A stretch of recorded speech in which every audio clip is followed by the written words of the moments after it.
Good morning everyone. তো আজকে আমার বাড়িতে সেকেন্ড দিন। দেখছো কিভাবে একে একে দিন গুনছি।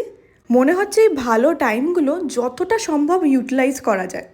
আর কালকে তোমাদের দেখালাম না আমাদের গাছে কি সুন্দর ফুল হয়েছে, এত বড়। আজকে ভাবলাম সকালবেলা উঠে বাকি গাছগুলোরও ভালো করে ভিডিও নিয়ে নিই। আর এই যে তোমরা এত ডাব দেখছো, এটাও কিন্তু আমাদের বাড়ির গাছেরই। নিজের গাছের ডাব, ওই জলের টেস্টই আলাদা। এরপর বেরোবো আমি আর মা মিলে, যাব শিব ঠাকুরের মাথায় জল ঢালতে। এখানে পাড়াতেই এক কাকিমার বাড়িতে পুজো হয়, সেখানেই শিবলিঙ্গ প্রতিষ্ঠা করা হয়েছে। সকাল সকাল দুজন মিলে ওইখানেই যাব, ফিরে এসে ব্রেকফাস্ট করব। এখন মন্দির বা ঠাকুরের কাছে গেলে একটাই খালি প্রার্থনা করতে থাকি, যেন আমার ট্রান্সফারটা তাড়াতাড়ি হয়ে যায়। এতবার বলি, ঠাকুরও বিরক্ত হয়ে না একদিন বলে দেয়, ঠিক আছে বাবা যা। ওই দিনটারই অপেক্ষা করে যাচ্ছি আমি। যাই হোক, পুজো হয়ে যাওয়ার পর আমরা একটু ফল প্রসাদও খেয়েছি।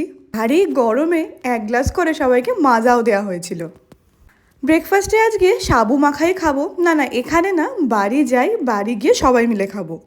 আমরা যেই বাড়ির দিকে আসছি, অয়নকে আগে থেকেই বলে দিয়েছিলাম নিচে নামার জন্য, যাতে একটু ভিডিও করতে পারে।